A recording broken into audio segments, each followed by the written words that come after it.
Hello and welcome to Volleyball State, a look at the sport of volleyball in 6 rotations and a proud part of the I-80 Club. I'm Jeff Sheldon. I'm Lincoln Arneal. Of course you are. This week on the show, we're going to do a few things. We're going to recap the Love Finals, where Omaha shook off their cobwebs and made it to the championship match, and then something else happened. We'll be talking about Nebraska's spring indoor season, which is kind of sort of unofficially started with a close scrimmage against UNO on last week. And we do have a guest. She's kind of a newcomer to the Nebraska volleyball space. If you've been around college volleyball for a little while, you might have heard of her. She spent some time as an assistant coach in the South for a little bit. And honestly, I lost track of her for a little while after that. I don't know. This is embarrassing. Lincoln, what's her name? Is it Dani Busboom? Kelly? It sounds Dutch, doesn't it? Dutch. Yeah. Wow. Hey, no. Dani Busboom Kelly, new Nebraska head coach, is joining us for what turned out to be a really, really great conversation. We learned some things about Nebraska's program that I think you're going to be excited to learn also. So, and we're also excited to bring everyone this episode for free, wherever you get your podcasts. We do, however, offer some bonus content to our subscribers at Volleyball State. So if you like this show and you want more stuff like it, you can become a Volleyball State subscriber for as low as $5 a month at patreon.com/I80 Club. That's Patreon. If you've never heard of Patreon, patreon.com/I80 Club. Lincoln, last week we did a bonus show for our subscribers with someone that you and I think both really think highly of, Matt Brown, the publisher and founder of Extra Points. He was one of the country's leading reporters on sports business. We were able to have a great conversation with him about revenue sharing and NIL when it comes to what most people would call the non-revenue sports, although at Nebraska, there's more than a little revenue that comes into it. The House settlement, as of recording this, still has not been finalized, I don't believe, but we expect that to happen soon. If you are a subscriber, you get access to that library as well. I think that's our third bonus episode that we've been able to do for our subscribers. Lincoln, we give our subscribers some other bonus content too. Yes, we send out newsletters from time to time. Last week, we also sent out one, kind of my thoughts on the first season of Love Volleyball. Omaha has wrapped up their season, so I kind of did a review of that and looked at some attendance numbers for PVF. So they're kind enough to release the attendance numbers. So we kind of did a deep dive into what Omaha is doing well to goose their attendance numbers while other numbers are dropping. So we also do live chats on the I80 Club Discord. We'll probably do that again sometime soon between now and the end of spring season. And plus, in like a week and a half, we're going to do our first ever live post-game reaction show. So again, this is only available to our Patreon subscribers for $5 a month at patreon.com/I80 Club. So if you're not tired of us from that, you can follow us on social media, Volleyball Pod on Twitter, Blue Sky, and TikTok. I do day-to-day reactions at Lincoln_VB, write about all sorts of volleyball at Huskers Illustrated. Occasionally we'll send out a Substack, do some YouTube videos. We're just putting content out in the world too. Jeff also tweets about professional volleyball matches too that he's watching and live tweets. Very, very briefly, I will say. And I'm trying to make the family a little bit more of a priority, I admit, during the college off season. So I started watching the Love Championship match on Sunday and was talking about that on Twitter. And then our nephews came over. And so we had 4 little boys running around our house. I'm like, okay, everyone needs an extra pair of hands to come help out with that. So yeah, follow us on social media, become a Patreon subscriber at patreon.com/I80 Club.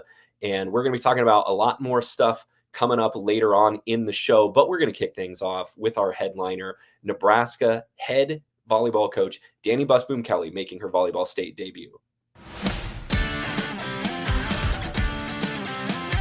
Nebraska volleyball head coach Dani Busboom Kelly, thank you so much for joining us on Volleyball State.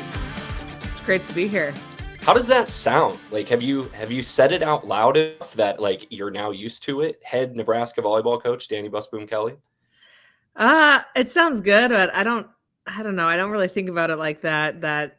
I'm in charge. It's more like I'm back and going to be a part of this program and still learning about the staff and the players. So, I mean, when I think about head coach, it just feels like I'm a coach, not necessarily the head coach.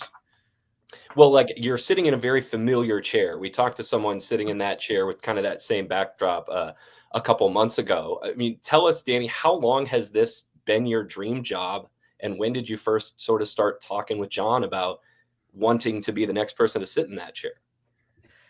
It's definitely been a dream job since I got into coaching, but you never really know where your path's going to go. Or, I mean, coaching is so much about timing and opportunity and paths. You really have no clue if what kind of opportunities are going to come your way and at what time of your life they're going to come your way.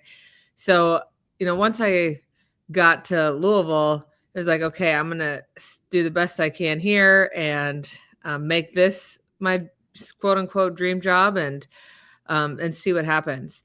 So I really started talking to John about it more, in 2021, but it was never like, there was never a date or a thought of like when this could happen. It was more like, hey, when I talked about other jobs, he would just bring up, if you want to come to Nebraska, you should stay at Louisville. And, I never really was that serious about ever leaving Louisville for anywhere besides Nebraska. But when he started making comments like that, I started thinking, well, I guess that could happen in this window of time that would work for me. Is that, I mean, when you start talking to John about potentially succeeding him, is there any risk, or does that make you nervous? It's like, yes, I want your job. I mean, or did the tone of the conversation take a different direction kind of this past year when it's like, oh, maybe we're getting close to this actually finally happening?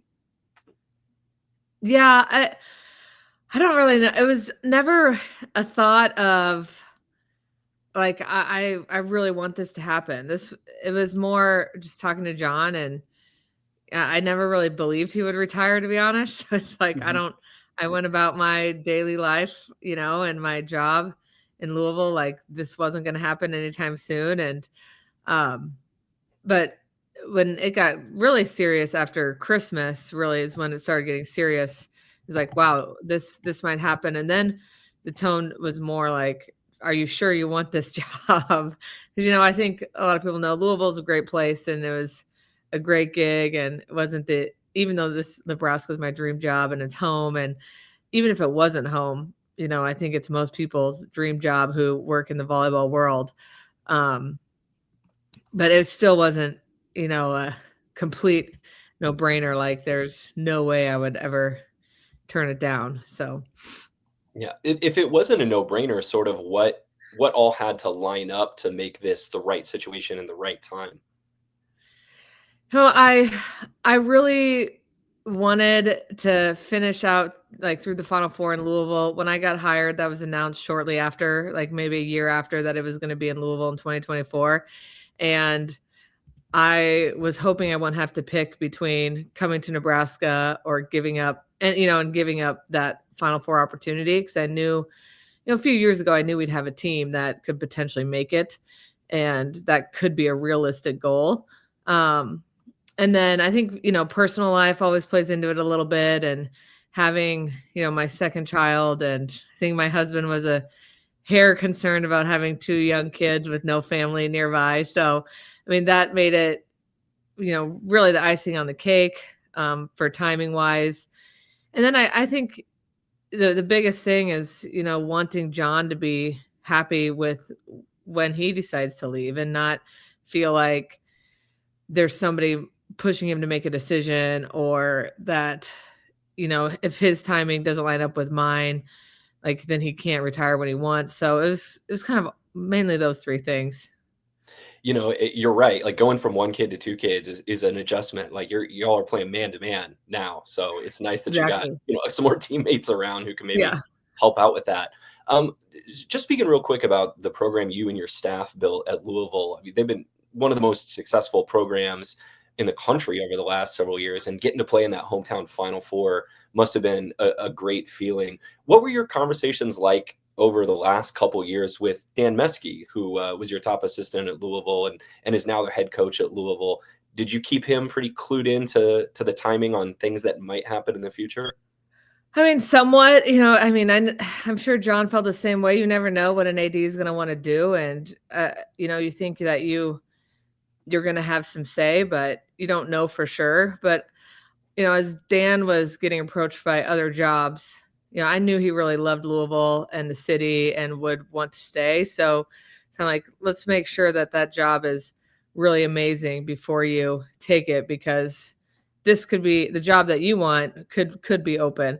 So it was never a super serious conversation, but more like hints that I was actually having some conversations with John. It wasn't just a dream or a goal. It was actually a real conversation. But yeah, you just don't know, and you don't want to get somebody's hopes up or overspeak, or say something you shouldn't. So kept it a little bit close to the chest, but also wanted to make sure that he knew I would do everything I could to take care of him and his goals if he decided to stay. And I think the Final Four in Louisville was important, that, our staff stayed together, and it really would have taken an unbelievable opportunity, I think, for anybody to leave before that came to fruition. Yeah. I mean, what was that moment finally when you did tell him that you were leaving to take Nebraska too? I mean, he's been Nebraska, he knows the culture here, knows kind of what it takes to take over this. What was that like when you told Dan that it was happening? Yeah, he was pretty fired up for me, and then he thought, "Oh man, now I have to make the tough decisions." I'm like, "Yeah, have fun," because he's like thinking about some of the decisions coming up, and like, "Oh, now I have to do that." But no, I think he was really excited for me, and he, we worked together here for 3 years at Nebraska, and he knows a lot of my family and friends, and I think he really thought, it's pretty incredible that I had the opportunity to come back here, and that us together at Louisville made that opportunity a reality. You mentioned it ultimately was the athletic director's decision to hire you. Now, I mean, John had a finger on the scale, but what were your conversations like with Troy Danon, and what were your impressions of him as an athletic director? Well, it went pretty quick, so it was really, 1 or 2 conversations with him, but my impressions, were off the charts, because I felt like he's just a normal guy. You're not talking to somebody who thinks that they, have some aura about them. He really cares about the athletes foremost, and you can tell that, from the get-go, in the first conversation, and that everything the university is going to do, the athletic department, is going to be athlete focused. Mm-hmm. I think that gets lost a lot in athletic departments. And then he cared about volleyball, and I think just the way he handled everything in our conversation, and the way he spoke to John, and I think it just spoke volumes to him and the kind of person he is, and how much he cares about this program. And even though he's only been here a short time, he gets it. I think that being from a smaller town in Iowa and in the Midwest, it helps him understand, Nebraska volleyball and women's athletics in general. My theory was this was a big relief for him, because that would have been a big decision. And obviously he had some say in the decision, but a solution presented itself to a rather large challenge. And he's like, great, let's do it. Thank you very much for making this easy. I know that most of our listeners are going to be familiar with you just from the time that you spent at Nebraska as an assistant. But tell us a little bit more. Besides John, who were some of the coaching influences and mentors that have helped shape your career? There's been a lot of conversations over the years. I would say John is certainly the most consistent one in my career, as far as talking to, on a weekly or biweekly basis. But I'd have to say, Don Harden, he was at Illinois for a long time, but he actually started at Louisville. So we had that connection. We coached some USA camp together. And even though we don't talk regularly, he was somebody that really shaped my thought process at the time that we worked together. And Coach Booth at Creighton, again, we didn't talk strategy, but she sat down with me when I was an assistant here at Nebraska a couple times and talked about jobs and future. And so I don't have these standing mentors that I speak to, weekly or biweekly besides John, but there's a lot of conversations that have really stuck out in my life. And Tom Jurich, the AD at Louisville, who hired me as somebody I kept in touch with over the years, and always felt like I could call with different types of coaching issues, not really on court or team dynamics, but administrative or just thoughts on different things. So there's just been a lot of people that have shaped, or I've had conversations with, that have really helped me get to where I'm at. And then of course you have your friends out recruiting that you talk to a lot and probably indirectly are shaping you, your thought process, and, helping you grow and challenging you to think differently. Yeah, kind of tie the last two questions I have. I mean, another connection you have, Peyton Peterson played on your team this past year. Her mom, Bobby Peterson, at UNI, where kind of Troy Dana comes from. Did you kind of make connections, or have you talked to Bobby much at all about the situation?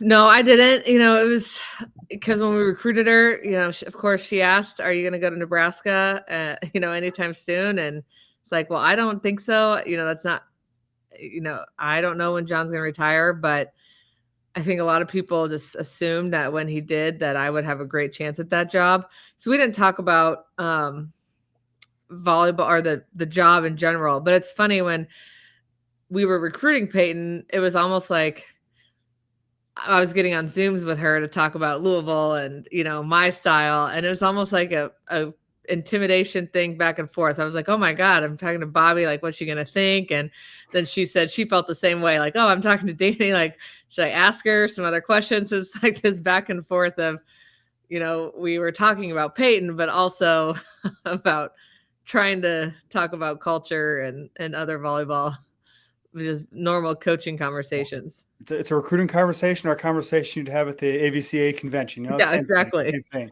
Exactly. I mean, one of the cliches is you learn the most about yourself and kind of yourself, how you operate, is when you encounter difficulties or failures. I mean, what were some failures that you learned along the way that helped teach you how to be a better coach and how to better guide your team? I think the first one that comes to mind is, being an assistant here, and, we, had a few years that weren't necessarily great. And I felt like I learned a lot about how I would potentially handle situations in the future as a head coach, and maybe what I would do the same, what I would do differently. And I think that really shaped my goals as a communicator with the team, and that I really want to be consistent with that. So I don't even know what years those exactly were. You probably know, but 2012, not 2015, maybe. Yeah, some of those years where we maybe underachieved, based on our, the names on our roster. And then at Louisville, of course, we had some ups and downs, and, not making the final, getting reverse swept. I think the 2 years ago, 2 times really cost us a top 4 seed and probably a trip to a Final Four. Again, it's more about teaching you to take risk when it's necessary. And I feel like that really paid off this last year, is what I learned the previous year, of taking risks and making sure our team understands what those potential risks might be and why you'd make them. That way, everybody's on the same page when you do something drastic to change things up. Nobody blinks or gets tight. They're like, oh, we knew this might happen.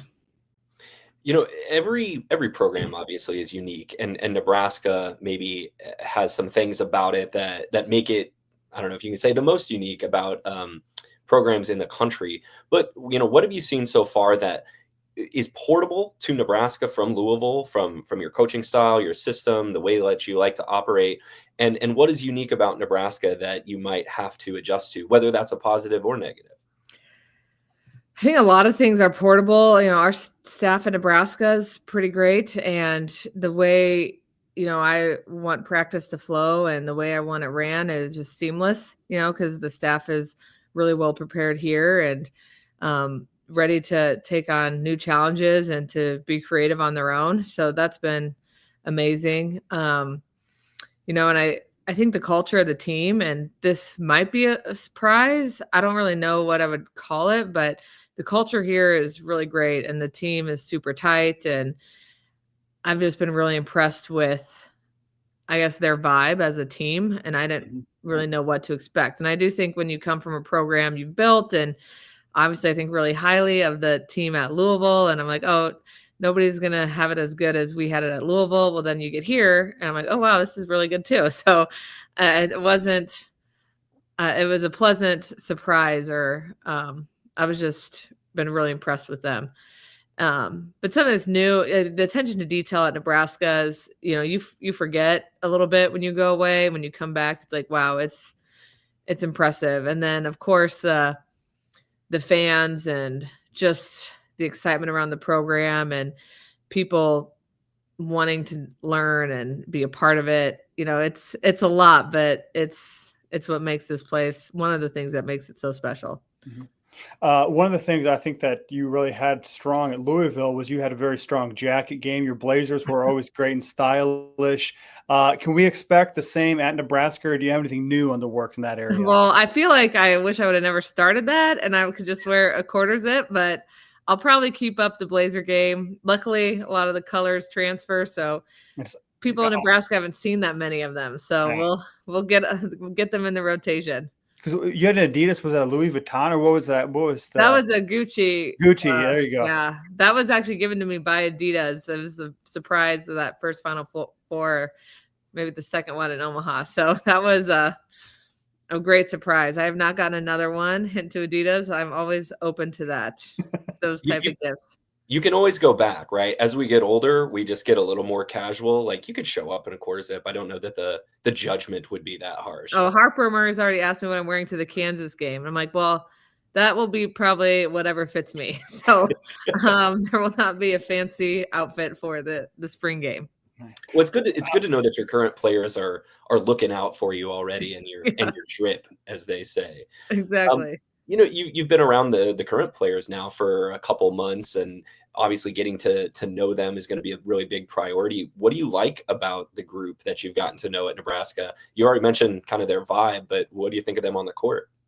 They're really hungry, and the winning is in their, like, the top of their brain. And, I think they're on a mission after the last 2 years is to change the outcome. So you can tell the way they train, the way they're communicating with each other, watching film, that they're on a mission for sure. And the depth is incredible. And I feel like I'm going to have some really tough decisions when it comes to actually writing a lineup. But hopefully they all understand that, there's every piece is as important as the other. And for us to cross that final hurdle, we're going to need everybody. But the depth is really good. And we have 3 more players coming, that aren't here yet. So we're just going to add to it. One of the things about the transition I think was unique is, whenever there's a head coaching change now in college sports, or whatever sport it is, there's always seems to be some sort of turnover, some sort of, just transition period too. But both Louisville and Nebraska didn't have anybody enter the transfer portal right after that. Is that kind of best case scenario? Were you happy to see both, the Nebraska crew staying intact and also Louisville stay intact for Dan to take over? For sure. And again, that speaks a lot to the culture of the current team, and that it's, not just built by one person, and also the athletic departments and the way they handled the transitions and the transparency, and just there was a plan in place by both. And so many times this happens, a coach gets fired or retires and there's no plan. And I think that's when players enter the portal, because all the uncertainty, and they want to go somewhere where they have a little more stability. So both programs just proved that, again, they care, and it's important to get this right.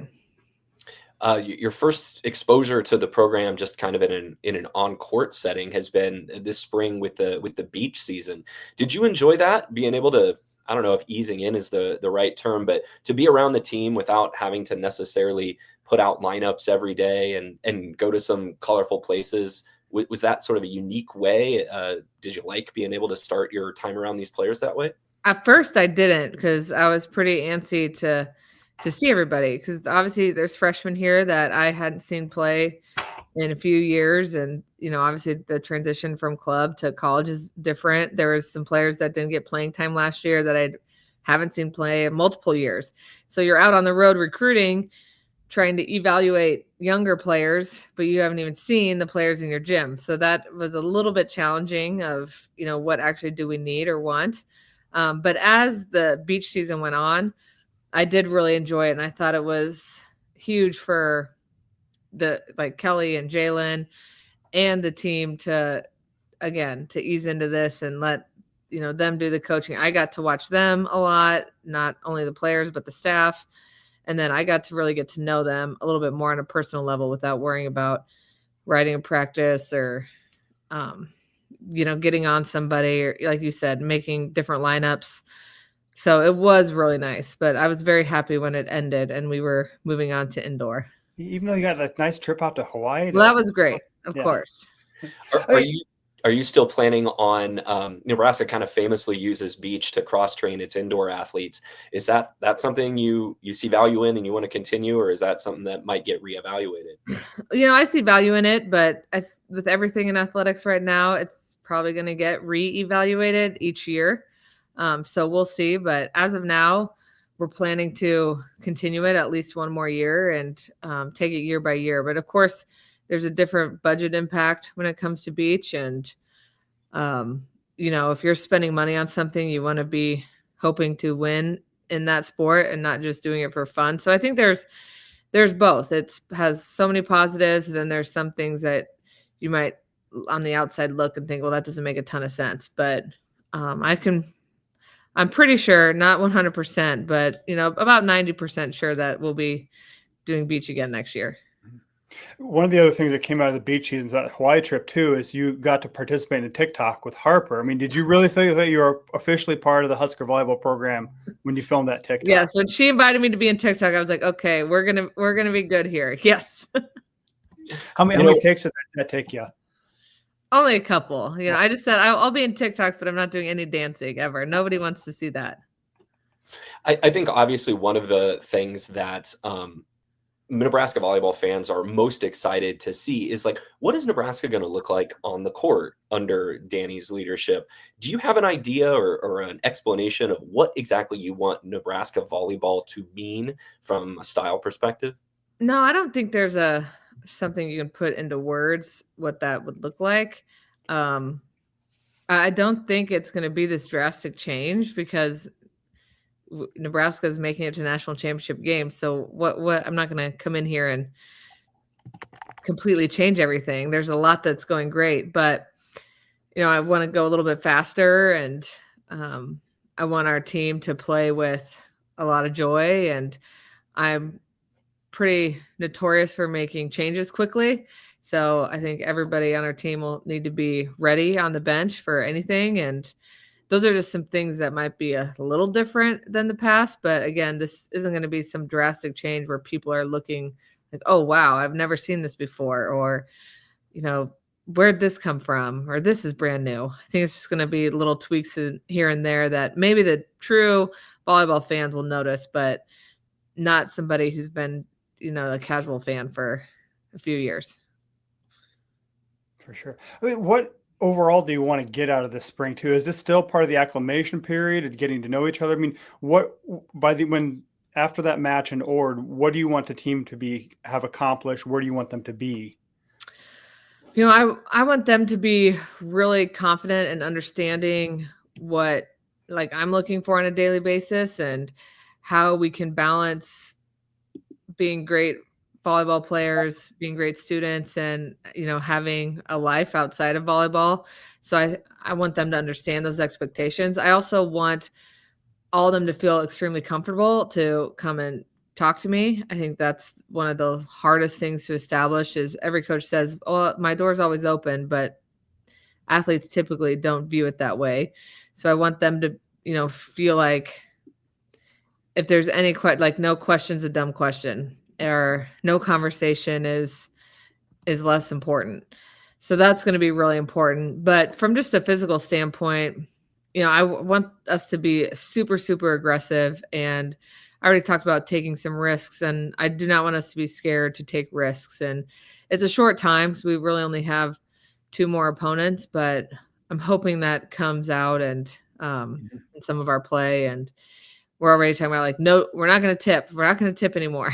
So like want to be really aggressive and confident being aggressive. You don't know how happy you just made with what you said right there. I can't count on, I mean, and not just Nebraska, but like anytime I'm watching, there's a time for tips, but I'm like, take a swing. What are you doing?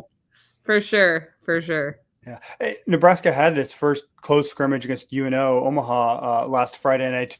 Did you see kind of hopefully some progress towards those end goals? And what were some lessons that you're taking away that you want to work on there in the last few weeks of spring?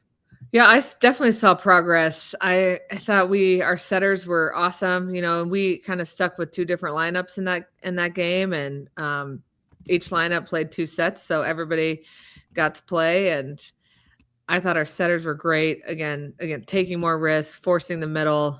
We were really aggressive out of the back row, which was great to see. Our back row attack has been really impressive. Our middles have been really impressive, both Andy and Becca, just attacking the ball. So that's been really fun. And then I think moving forward, of course, serving is one of the toughest things to train, especially I feel like when you're trying to create these new practice plans and keep the team engaged. Serving's like the first thing to get cut, and it should be the absolute last thing to get cut. But the go mentality of a coach is like that takes a while to work on serving. So it's like, okay, we're done with serving, so we got to get back to that and hopefully have great serving performances towards the end of the year. Mm-hmm. The other thing you got coming up to close the spring season is the match in Ord too. I mean, being a small town Nebraska, I think that's a fully indoctrination of welcome back to go back to a small town, play in Ord. How much are you looking forward to that atmosphere, that environment, to be able to play in Ord, to just be in a high school gym packed full of Nebraska volleyball fans? Yeah, I'm really excited to feel that again, and because I was only part of one of those, I think, as an assistant.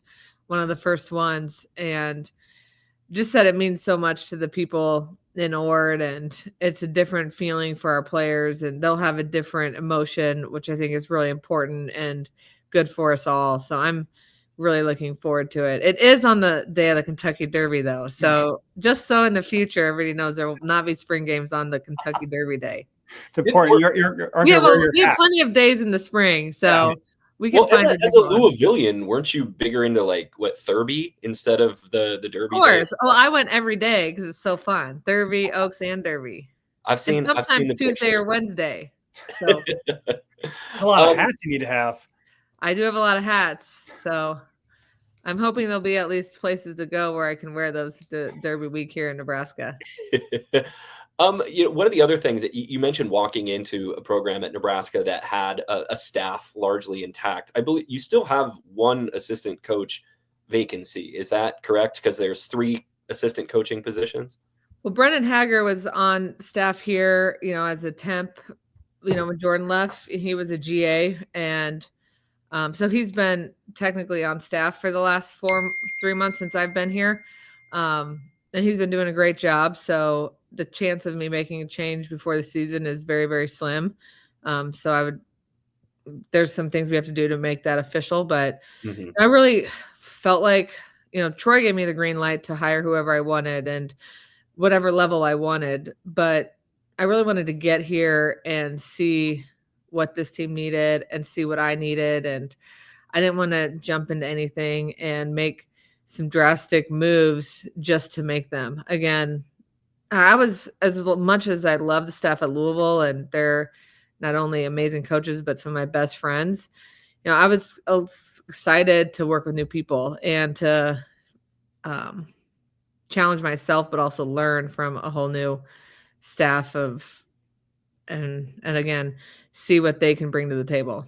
I think most Nebraska volleyball fans might not know Brennan very much. Tell us a little bit about him and what are his strengths? Well, I'm just getting to know him, but he's been here for, I guess, 2 years as a GA. And, I know John Cook was super high on him, and he thought he sees the game really well. And, I think Brennan he's young, but he's very mature in his relationships, which is really important for a young coach to be able to know the boundaries there. And I think I walk by his office every day, and there's not a day I walk by that he's not watching film. And I love that he's continually learning. And one thing he did that was pretty cool is there's some things that we kind of disagreed on from a middle attacking standpoint. And he put together a bunch of clips of like, hey, this is why we should try this. And I was like, okay, like we'll give it a try. And, it's going pretty well. So I'll give him some credit there.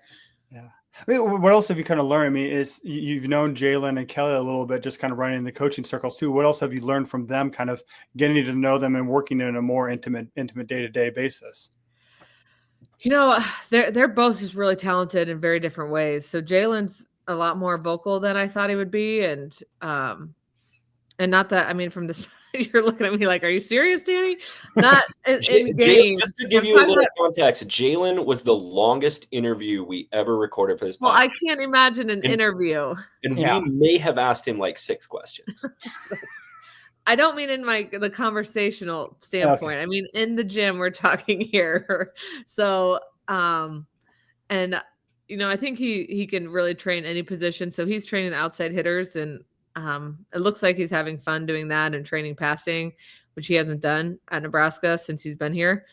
And then Kelly, I think she's always been somebody that's intrigued me ever since she was a player, of the type of coach she could be. So I think she sees the game so well. She's a great leader. I think her and I are pretty similar in personalities, so we can be really serious, but we also like to joke a lot. And so it's been fun to see her, I don't know, come alive as a coach. And she's coaching the liberos, which is definitely a challenge for her, having never played that position. But I think she's doing a great job. And it's a lot about, building relationships and making sure these athletes trust you. We all know volleyball. Like Kelly, even though she didn't pass, she can teach passing. We've seen it done at all sorts of levels. So it's more building that relationship and really having every position have a coach, I think has been really good. So every position is getting the same amount of attention and getting their needs met. Some of that is different than what they previously coached too. Was that intentional on your part? You just want to get them out of their comfort zone, or did you see something that Kelly would be really good at teaching, working with the liberos and passing that way? No, it's more, I really wanted to coach setters and be in charge of that. And I think even as a head coach, you're always going to have your hand in the setters. So it's like, I'm going to take them and give you liberos. And then, with Brennan, I don't know, I just felt like he would be good with middles, even though I didn't know that much about him. And I think outside hitters sometimes get coached by everybody on staff, and they don't necessarily have this point person that they can really go to for everything. And I thought Jalen would be great at that because, he can coach blocking, and he's coached defense, and he's coached, attacking. So I was like, he'd be a good fit for the outsides. Is there any confusion in the gym at all? Because luckily Kelly got married, so she's has a different last name. Both Ryan Hunter in the gym too. Is there any confusion between the Hunters in the gym? No, not yet. Okay. Good. Switching gears just real quick, Dani.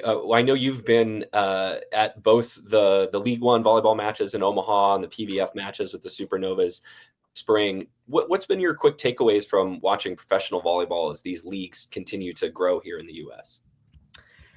It's pretty amazing that in Omaha the fans are showing out for both leagues, and the level of play has been really good, and it just feels like that there is a long ways to go, but for only being in year 2, it's pretty impressive. And I've really enjoyed going to the games and hope fans continue to enjoy it. And I don't know how it's going to work with 2 teams in Omaha. I think that's the challenge, but I thought this year both leagues had to be pretty happy with the entering of LOVB and just how they both maintain their crowds. Do you ever wish that you had the opportunity to play professionally? These opportunities existed stateside instead of going off in the insurance world, that you could have had a chance to play professionally? I would have played for sure. I went out to USA and trained there for about 5 months right when I was done. So and even when I was done, it really was rare for setters or liberos to go overseas. It was difficult. So especially liberos, I had talked about, oh, maybe I want to try. And they're like, well, you'd have to go as a setter. And I mean, that would have been difficult at that point, not setting for a year to try to go play professionally. So there were a lot of challenges, but I certainly would have played for at least a couple years if I would have had that opportunity. Yeah, we talked with Justine maybe at the start of the season, and that she would have had to go to like Turkey or Turkey is one of the better pro leagues, but like one of the lesser renowned pro leagues just to get some professional experience. And now they get to stay here, and Lexi Rodriguez has a great following in Omaha. Doesn't even start for right Omaha, so it seems like just creating more jobs in volleyball is. Whatever else these leagues do is going to be nice for the development of the sport. For sure. And then I think more players that want to stay in coaching, I think it's going to help that too. And because they can make money as a player, and if they want to get into coaching, they're not starting out at this like super low level salary that makes it hard to even live. So it's going to just be a trickle down effect for the sport. Yeah, and you have a lot of former players that you got to see in person play in Omaha too. And I know at your staff at Louisville, CC McGraw, another former player who could have played professionally, but chose to focus coaching rank too. What are you hearing from them as far as what are their experiences are, and what do they think about these opportunities? I think they all really enjoy it, and they're all planning to play again. I haven't heard of one former player that's like, one and done. It's like, okay, I could see doing this for a while. And, Charity Looper's out in Vegas, and she just absolutely loves it out there. I thought that was interesting because not only is that you're playing professional volleyball, but you're in a way different type of city. And I just think it's pretty amazing that the retention in pro volleyball is also extremely high. So that's a good sign. Yeah. But I have not heard too many negative comments. Of course, I think they always say, well, we miss Louisville, or we miss you as a coach. And it's not the same, but I think they're pretty grateful to be making money and playing volleyball. Sure, for sure.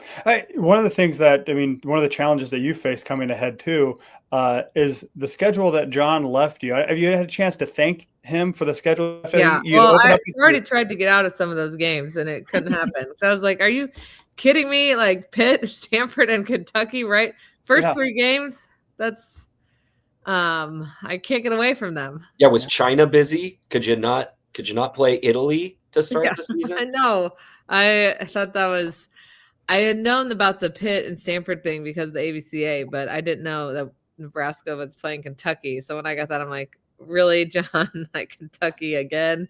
All your old friends. And I've been telling the team, like, you guys have no idea. Like, we got to win these games. Like that – it's a big deal to me to beat those opponents. For sure. Well, and also, it just became official last week when the Nebraska Board of Regents approved this, but you're going to be coaching in a building now that is named after your predecessor. Apparently there's going to be a statue put outside. We don't know if he's going to be riding a horse or holding a clipboard or what, but it will be there. I mean, how do you feel like you're going to feel? Does that change the way you feel about the job, knowing that your immediate predecessor is going to have such a recognizable presence, even though he's not, physically in the building every day? No, I don't think that changes too much. It's actually, Bob Devaney Center, John Cook Arena. Oh yeah, like so there's a lot. I think later in the show Lincoln and I are gonna like break down the taxonomy of everything that the building is called. And my kid did gymnastics in the Francis Allen Training Center. Yeah. There's a lot of names on that building, but yes, there's a lot of stuff happening. The Hendricks Center. Yep. Yeah, absolutely. Well, one of the other big news that kind of came out recently too was just up the road. I mean, another team that you'll probably face this year is Creighton. Kristen Berthal Booth decided to step aside, hand the program off to Brian Rosen. I mean, I imagine, like the rest of us, you were surprised by this too. I mean, what do you make of that news and the job that she did to build Creighton up over the last couple decades? Yeah, that was pretty surprising news, and I hate to see women get out of coaching, but I also understand that there's amazing opportunities, and when it's time, it's time. But she's done, one of the incredible jobs over the last 20 years of any sport, probably taking a program that, literally was nothing to, knocking at the door of the Final Four. And I remember touring Creighton before Kirsten was there as an athlete. We went to like team camp, and I didn't even think one thing of it. I was like, this place is this even like as good as my high school? And then to see them, in Elite Eights, pretty crazy, the transformation that she made. Yeah. How much does it help Nebraska as a program to have another strong Division I school in the state like Creighton? And we've seen UNO be built up too. And besides all the lower levels too, how much does it help Nebraska to have another strong Division I presence in the state? I think rivalries are always great for the sport and the teams, and it gives you a little more to play for. So having an in-state rivalry, I think, is a big deal. And I just think that just puts Nebraska on the map in the volleyball world, where it's like, oh, it's not just Nebraska. There's going to be great players and programs around us. And it just pushes us to keep living up to our expectations. So if you take a dip at all, Creighton's going to pass you. So it also puts a little bit of pressure on Nebraska to continue where we're at and make sure that we stay at that number one spot. Great. Well, good. Dan, you got any, I know your due date's a little over a month away too. You got any big plans for maternity leave too? Or are you just going to take your time and enjoy motherhood all over again?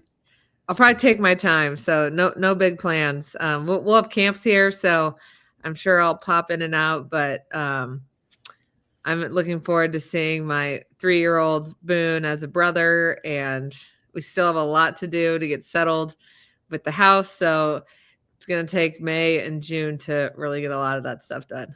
Well, good. Well, best of luck to you during that time and the rest of the spring season. I'm sure we'll see you around. We'll see you at the Devaney Center here in a couple of weeks too. But thank you very much for spending some time with us here, and welcome to Nebraska officially. Thanks for having me.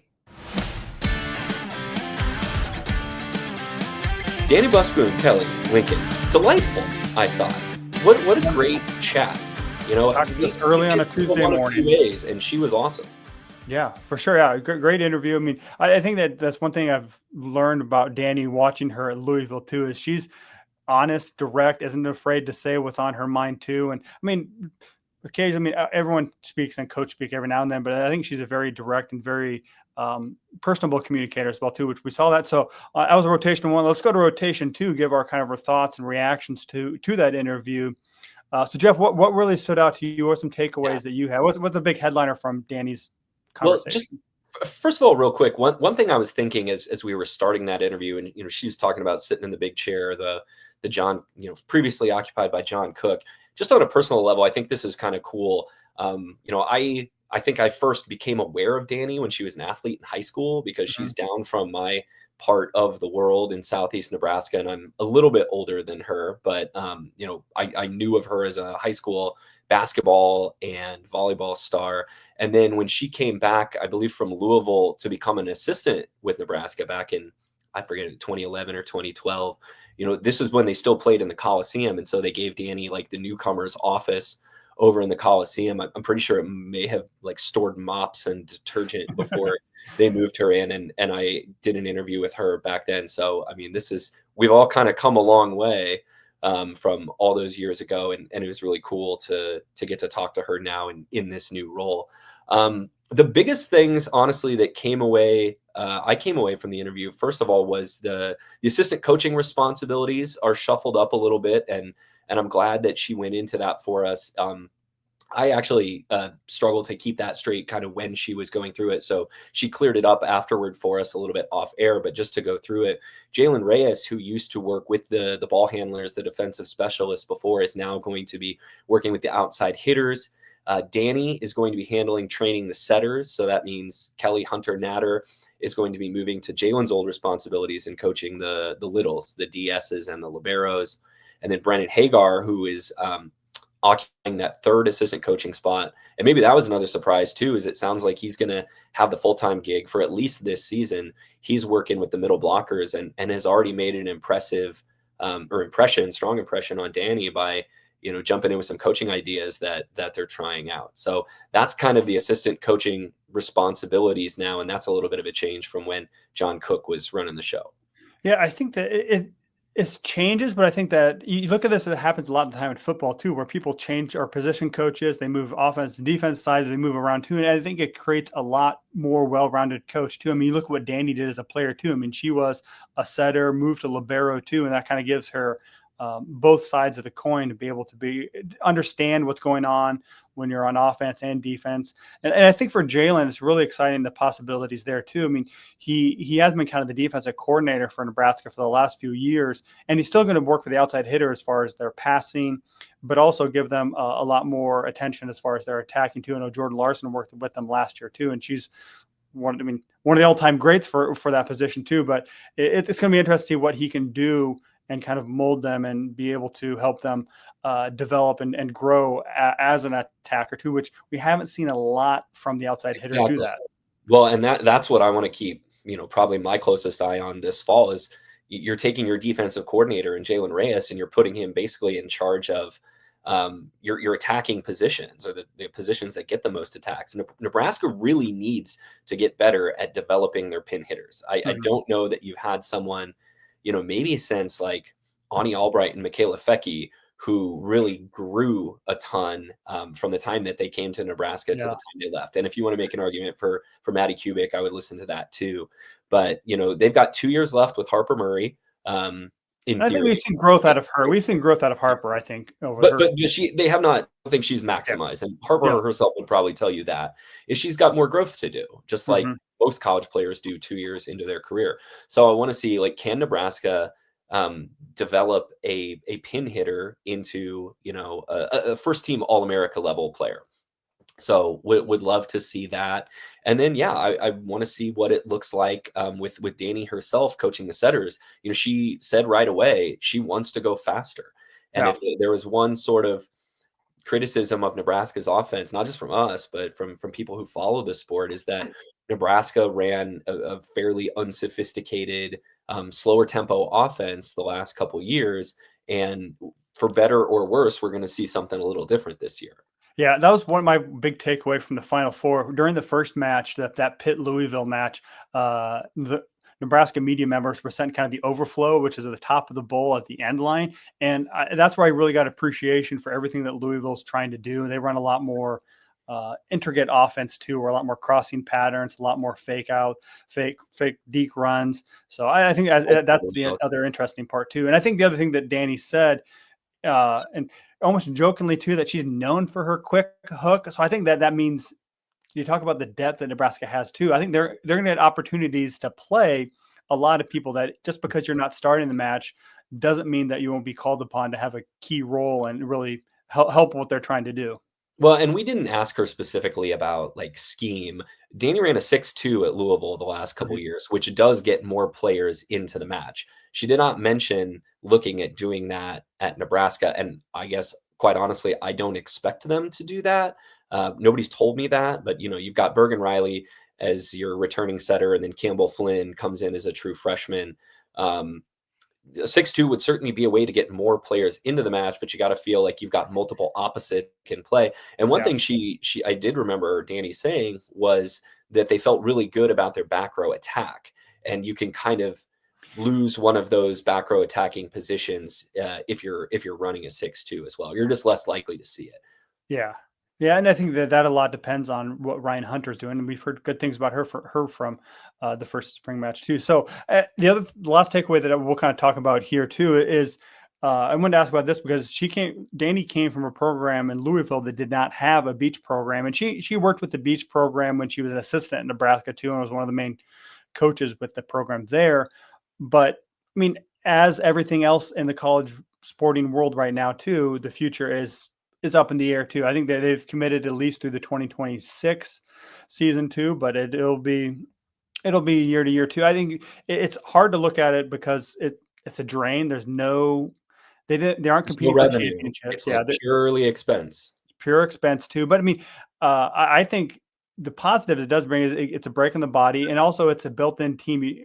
Other teams get to take a foreign trip once every 4 years too, whereas Nebraska gets to take a week-long trip to Hawaii and really build that team chemistry. So there are positives and negatives, and even once you factor in the financials, the beach financials to Nebraska's overall volleyball expenses, it's still making money. So it's still, I mean, it's a drain, but it's not a complete drain.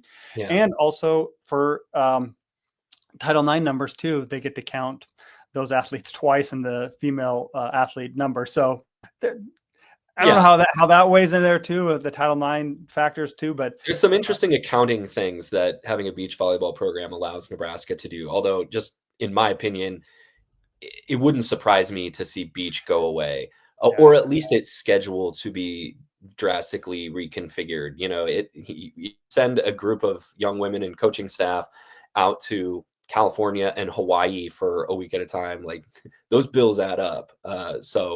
You know, just like all across the athletic department, they're going to be looking at ways that they can maximize revenue and minimize expenses, and beach might end up being a casualty of that in a couple of years. Yeah, and I mean, they do lose maybe 1 week of practice training, but they're fitting in 5 or 6 weeks anyways of indoor practices during the spring too. But Dani also said she wants to protect that first Saturday in May. She doesn't want to have spring practice go that late, because we got the Derby to worry about too. So if you move that up, they're able to have those full 6 weeks of practices because they go into that first week of May.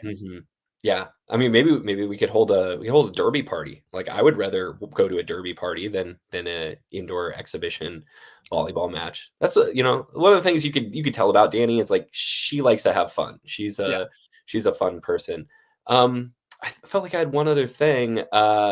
Just the use of more players. That's what I wanted to come back to. You know, Nebraska for the last couple years, they would give some players a pretty long leash and let you try to play your way out of struggles, which I'm sure the players on the court really appreciated. Dani might have create some more opportunities for some players to play. And I think in this day and age, with how easy transferring has become, might help with your retention a little bit. I still think that, like, players are not going to redshirt in the future unless there is an injury that forces them to. And so maybe you can get your freshman setter on the court a little bit more in a match that is less competitive, or your freshman opposite hitter, get them time in a match. Although, like Dani said, it's not like Nebraska's playing a lot of cupcakes this fall. Like, walking into Kentucky and Pitt and Stanford, and that's like before you get to the Big Ten. So before you get to September, I don't know what their ideal schedule looked like, but I got a sense it would be like a little bit softer. Yeah, that's quite the gauntlet. But I think Nebraska has the returning team to take on those challenges. So, so that great interview with Dani. Thanks again for joining us. Let's move on to rotation 3. Kind of looking at Nebraska already had one of the spring matches. It was a close match against Omaha on last Friday. It has 2 more starting next week against Kansas on April 26th. It'll be at the Dani Center. Then, of course, May 3rd, South Dakota State will be in Ord. Let's look at some position battles. What's at stake? Who may be some of those people that are switching in and out too? We saw Nebraska social media posted photos, so you kind of get some ideas of what the groupings were for that close scrimmage too. But Jeff, what are you keeping your eye on during these spring matches for position battles? Well, first of all, did you happen to sneak into the Dani Center to watch the UNO scrimmage? Did not try. I don't like breaking entering, so I was like, we'll learn about this. That building's so poorly guarded, you don't have to break to enter. You can get in 11 different ways. I think the position battle I would be looking at is no different than kind of anyone else. You want to see who's excelling at outside hitter. And so Harper Murray, you assume has one of those spots locked up, but then we've got Terai Sigler, the #1 recruit in the country. You got Skylar Pierce, who redshirted last year, who has a ton of talent, and I believe was the MVP of the Under Armour All-American match after her senior year of high school. And then you have the incumbent for most of last season, Taylor Landfair was the starter, the 2022 Big Ten Player of the Year. Those are 3 incredibly pedigreed, talented players who are fighting for one spot. And so, I read a couple things online about Nebraska tried some different lineups in that UNO scrimmage. Everyone got their chance to play. Judging by what Dani told us a little while ago, wouldn't surprise me if there was just kind of a rotating cast among those three early in the season until somebody reaches out and grabs that spot. I haven't seen enough to kind of all three of them to compare them all to each other, but every one of those players is an explosive athlete with a lot of talent. Yeah, I think Skylar Pierce probably stylistically is a little more similar to Harper Murray. I mean, physically they're a little more similar, whereas Sigler and Landfair are a little more power players who hit the ball hard too. But I mean, Pierce has a whip arm, so she can hit the ball hard too. So it'll be interesting to see. I think the other thing is we talk about the gauntlet of schedule that Nebraska has to start. I mean, this will be the first college action for both Skylar Pierce and Toriah Sigler. So is there any sort of easing in an adjustment period, which Taylor Landfair, this will be her 6th year in college. So, Taylor Landfair has basically got tenure at this point. Yeah. So she's used to this and used to playing against this top level of competition.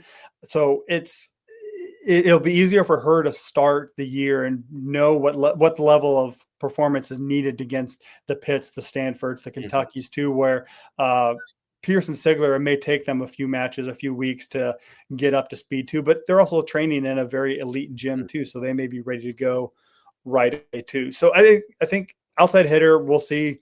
This is one where I think even stylistically, what the other opponents does well, if they're more of a blocking team, you may need more power, or if they're more of a defensive back row specialist team, you may need more finesse shots to find the floor. So Nebraska has options, and I think they could go a number of different directions.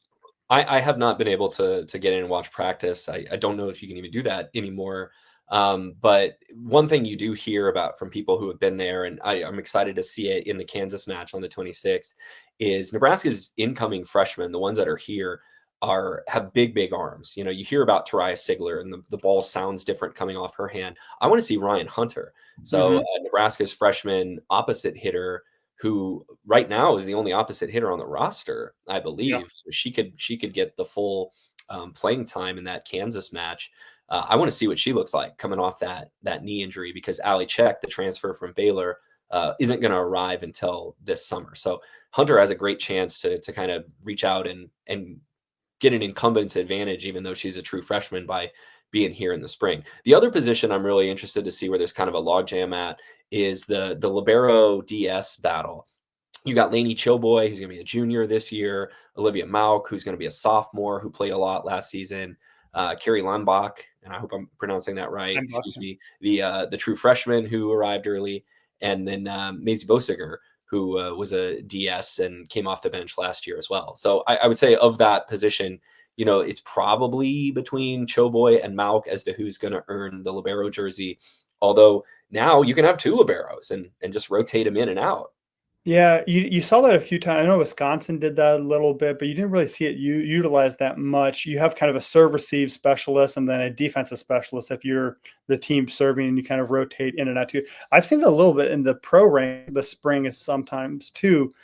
I don't know how effective that is, because you're going in and out, and I think that playing back row is really a rhythm type of position where you need the reps, you need to get into feel how the game is flowing. So if you're going out, it's either if you're going out in and out every side out, it can mess with them a little bit. But and I think that it also it's not conducive for team play too. I think, and they both, Choboy and Mauk, both bring different strengths to the position too.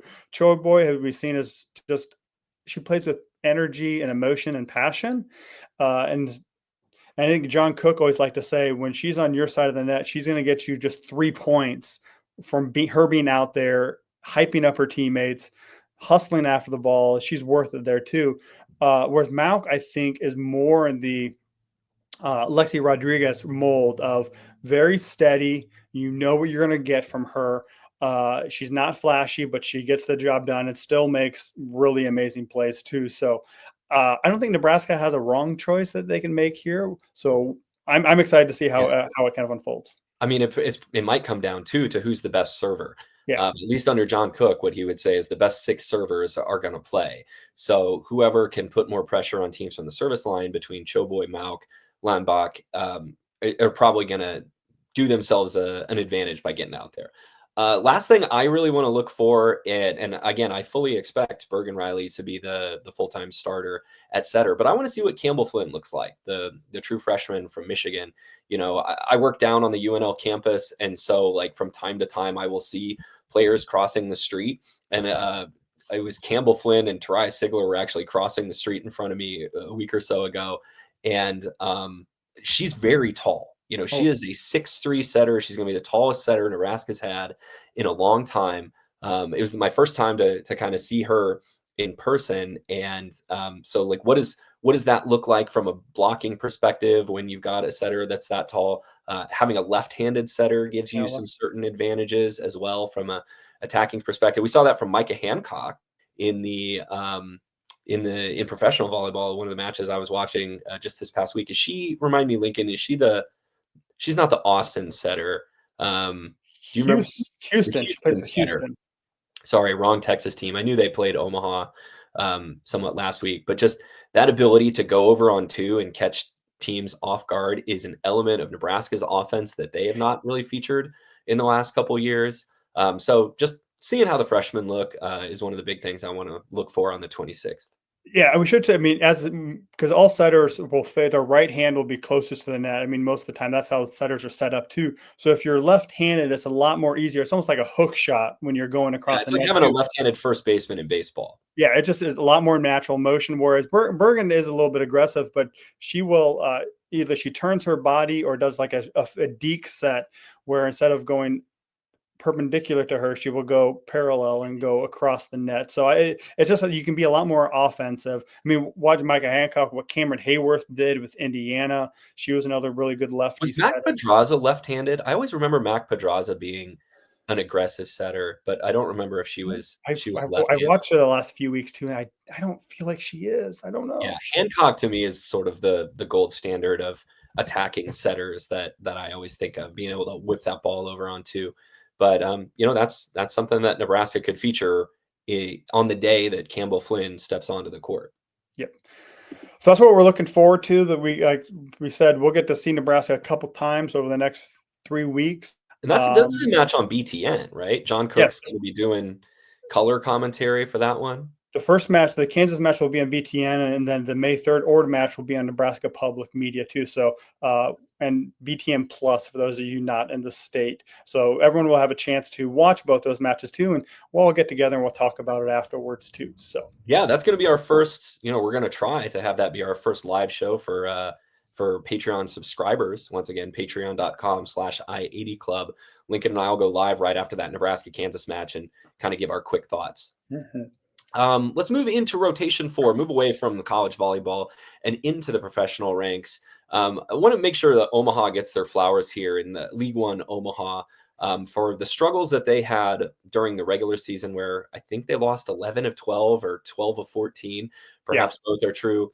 Omaha won its way into the Love Championship match last weekend in Louisville. They beat Madison in 4 in the quarterfinals, then was down 2-0 to Houston in the semifinals before coming all the way back and earning a reverse sweep there. That story kind of, the happy ending ends there in the semifinals because they were swept by Austin in the League One championship match. But, Omaha finally sort of started to fulfill a lot of its promise. Jordan Larson had a nice attacking weekend until the championship match. And really, the biggest bummer is we saw Maddie Kubik Banks, who was really starting to come on for Omaha, have a great match in the quarterfinals. Unfortunately, suffered a concussion late in that match and missed the semis and the finals. But, Omaha, who had sort of struggled to find consistent production on the left side, finally was able to get it down in Louisville. Yeah, she took a shot right off the face in that match against Madison. It was Schumacher. Annie Drews Schumacher. Yeah, took her, and she was there. Yeah, you hate to see her season kind of end, and I think Omaha really missed her. Not only attacking, but Maddie has always been known as a good passer too, and I think that's really what popped up against in the championship game against Austin too. I mean, Austin beat Omaha 4 times this season too, and Omaha won 1 set in those 4 matches too. So Austin was just a bad matchup for fans based in Nebraska. They were having traumatic flashbacks to watching Logan Eggleston and Maddie Skinner go off against the team they're rooting for. I think that Austin team, I was looking at their roster the other day, has like 6 former Texas players on it. Because Molly McCage, one of the great middles from Texas, is a middle there. Chiako Bagu, of course, is on Austin. And then Sage Kahaina Torres, a recent Texas setter, is one of the setters for Austin. So yeah, it was a lot of burnt orange flashbacks in that match. Zoe Flex on there too from their team. And is Asia O'Neill, she's on that team? Yes, Asia O'Neill's on that team. They have a lot. I mean, a lot of teams tried to Garrett Elliott coaching it with a big mustache. Austin went all in. All in on the well, I mean, and it worked for him too in the championship match. Austin was just head and shoulders better than Omaha. They hit 360. The biggest difference, as you might expect with those middle blockers, is they outblocked Omaha 16-3. Maddie Skinner and Logan Eggleston, both former Longhorns, each had 17 kills. Eggleston, I don't think, was named MVP of the championships, even though she hit 469 and had 5 blocks. So kudos to Austin, the inaugural Love Championship winners or winners of the Love Finals. And they had knocked off Atlanta, right, in the semifinals, a reverse sweep there. And Atlanta had been the #1 seed going in, had the best record in the regular season, and Austin really put it together. Well, and Austin also beat #4 seed. There were the championship match was 5 versus 6, and so Austin reverse swept Utah or Salt Lake City, and then reverse swept Houston. So, yeah, as someone pointed out, the championships between the 5 and 6 seed, who both finished the regular season 5 and 11. Yeah, what's the point of the regular season if everyone? I mean, they found. I mean, credit to them, they found the strength, they found the rhythm when they needed it and when it mattered. It's kind of fun to see them, but 5 and 11 team is your overall league champion. Yeah. One of the other players on that Austin team I was excited to watch, Carly Lloyd, was their setter. One of the older setters, I believe, in the league. I think she's like 35, 36, because she played at Cal back in the 15 years ago, and then was also one of the setters on the Olympic team in 2016. I don't think she was the starter, but she was on the roster. So kudos to Austin. As we sort of look ahead to what, I really don't know what to expect for year 2 in League One. Once again, the players all sign with the league. So in theory, the league could shuffle the deck as far as rosters on these teams go. I don't know if they're going to do that or if they're going to kind of keep their local tie-ins, with Austin and Houston having a heavy Texas flavor. And, the Madison team has some former Wisconsin stars on it as well. What do you expect that year 2 of League One could look like? There will be some player movement. I think one thing that I think they really like is having that parity too. I mean, that's the one thing. Any team could beat any other team on any given night, stacked with Olympians. I think there will be player movement. Omaha will come back looking different. Also, we'll see how many foreign-born players decide to stay too. We saw this a little bit with PVF too, where they had a large influx of players who wanted to play in the first season too. They figured it out. We stack it up against their other professional experience, and there's other professional opportunities throughout the world too. So we'll see who all stays for year 2. I do expect rosters to be larger. They are sticking with just 6 teams in the second year, no expansion. But I think you may see rosters bump up to 14 or maybe 15 even. That foreign player question has some big implications for Omaha, because 2 of Omaha's starters are international players. Nicole Drenyak, the starting opposite, Kimberly Drenyak, starting opposite for most of the season, is from Germany. And then Laura Dijkma, I'm so bad at remembering this. Is she Danish or Belgian? She is from Europe. She's European. She's Dutch, pardon me. And so that's a consideration there. I think, Omaha could look at some different options at setting. They ran a 6-2 through a good chunk of the year, with Gabby Blossom coming in and being that second setter. So, what Susie Fritz decides to do and the League One office decides to do with Omaha, I guess we'll see. But, overall, kudos to Omaha making it to the championship match. It papered over some of the cracks that we saw on the team in the regular season. Yeah. And we've already seen some players that are signing with Puerto Rican teams and figuring out that. So it's fun to see. The professional season never ends. And speaking of that, let's move to rotation 5. Yeah, I mean, you could play professionally in the U.S. in the fall with Athletes Unlimited. You could play professionally with the PVF or Love. You could go spend your summer playing in Puerto Rico, or I feel like like the Asian season runs a little bit differently. And then we got the international competitions coming up this summer too. So apologize for derailing that. But row 5, the PVF. There's still a couple weeks left in the Pro Volleyball Federation season. Omaha Supernovas went 1-1 last week on the road for both matches. They won in 4 at Vegas. And then a match that I tried to stay up for, but because I'm old, I was like falling asleep in my chair. They played out in San Diego on Saturday night and lost in 4 to the San Diego Mojo. Yeah, Kelsey Payne looked really good against Vegas. She had 22 kills at 396. 48. She had don't very often see an opposite lead the team in attacks, but she had 48. And I think both outside hitters were right around mid 30s or something like that, high 30s. So great showing by them.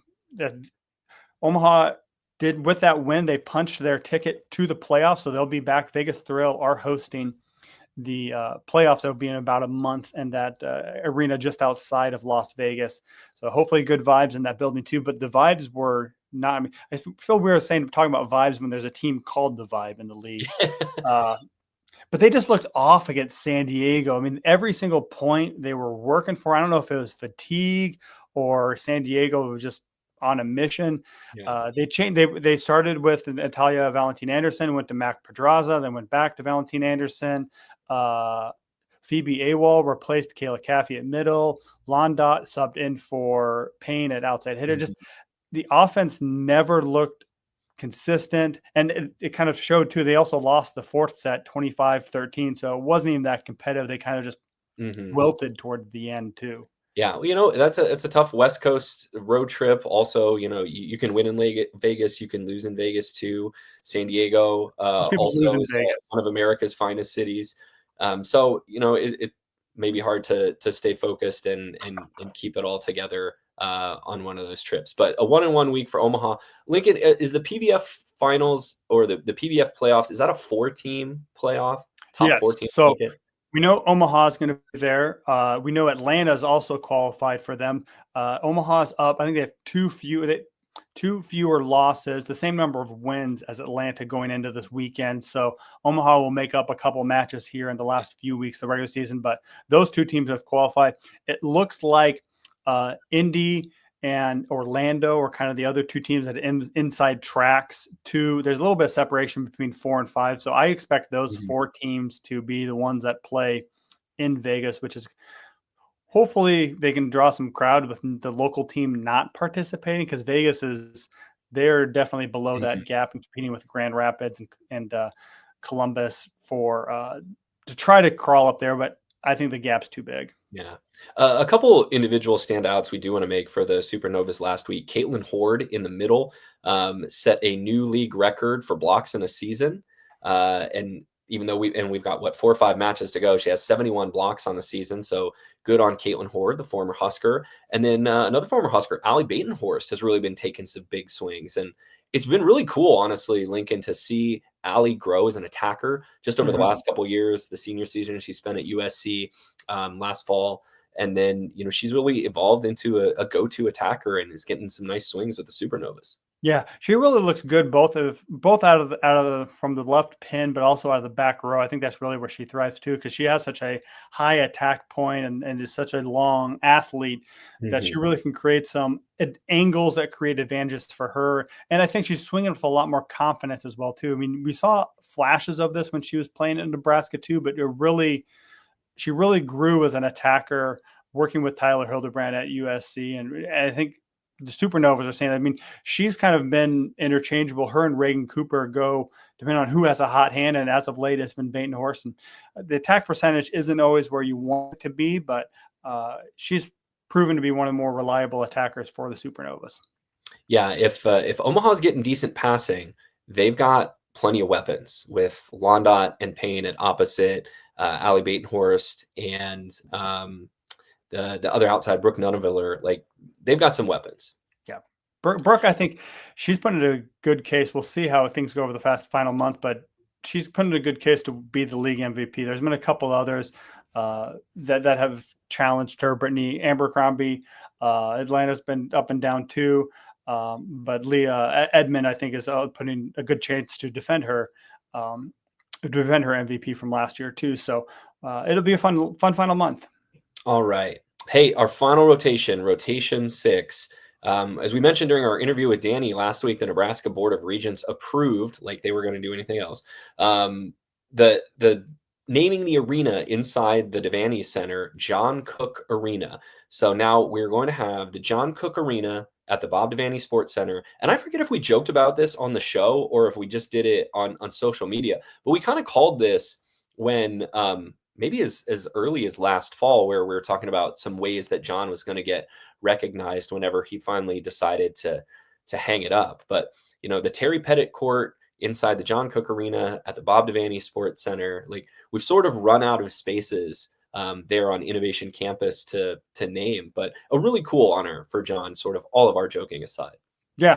And plus, I think there also will be, like we mentioned, will be a statue outside of the arena. I think they're kind of set aside some money to pay for that too. So he will join. I can think of there's 2 other statues: a Devaney statue on the east side, and then there's the Tom Osborne, Brooke Behringer statue. Memorial Stadium. I'm trying to think of, is there any other? There's a statue inside the Devaney Center, but it's not of an individual. It's a volleyball. Yeah. Team statue. It's here on the south side of the Devaney Center.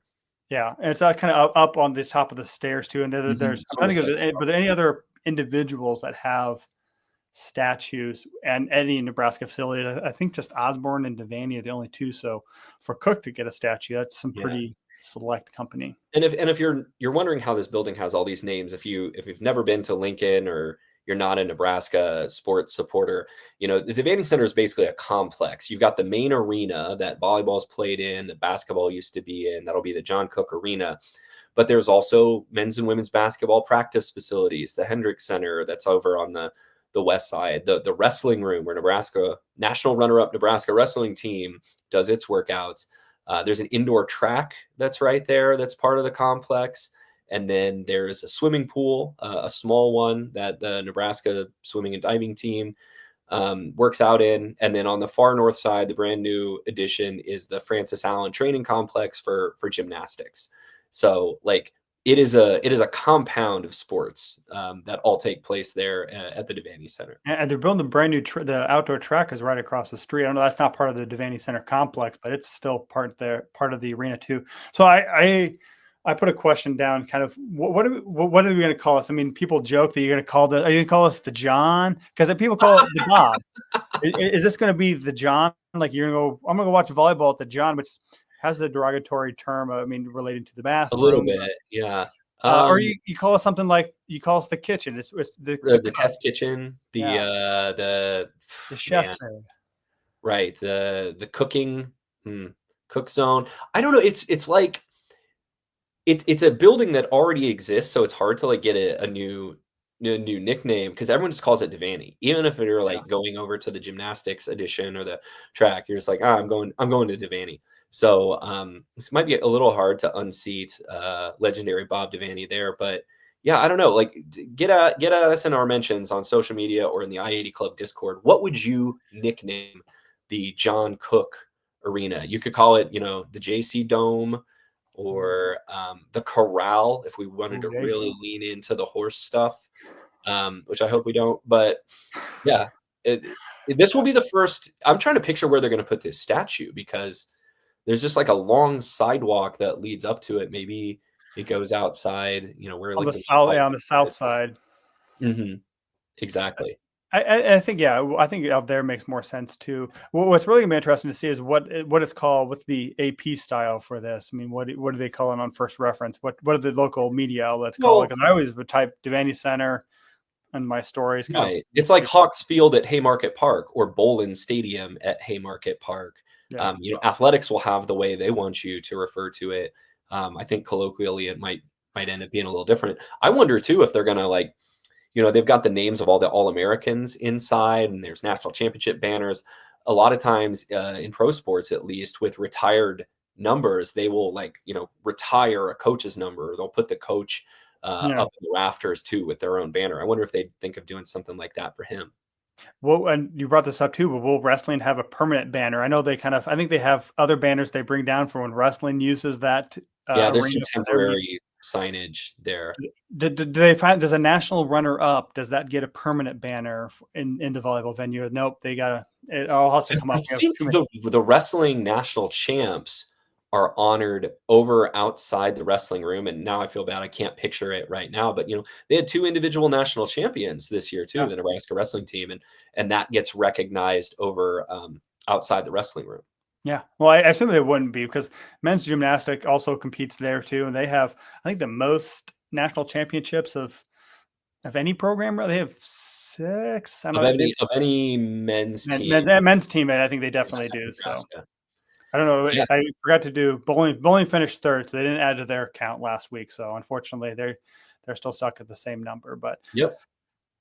So I think that's our show. Hit us up on social media. What are you going to call the John Cook Arena at the Devaney Sports Center? So that's all we got for today. So you can still subscribe to the show all the regular ways: Apple Podcasts, Google Podcasts, Spotify, wherever you find your local podcasts. So or non-local podcasts. You could be listening to us in Vermont or South Texas or wherever. We're happy to have you, no matter where you found us from. If you want to see video versions of the show, you can check out the I-80 Club YouTube page. And also, as we've said a couple times, we would love to have your support, even if it's just to say thank you for being part of this volleyball community and showing your support that way. $5 a month gets you to be a subscriber of Volleyball State at patreon.com/I80 Club. We'll have another newsletter coming out soon. We'll do a live reaction show following that Nebraska-Kansas spring exhibition on April 26th, plus a whole lot more bonus content coming your way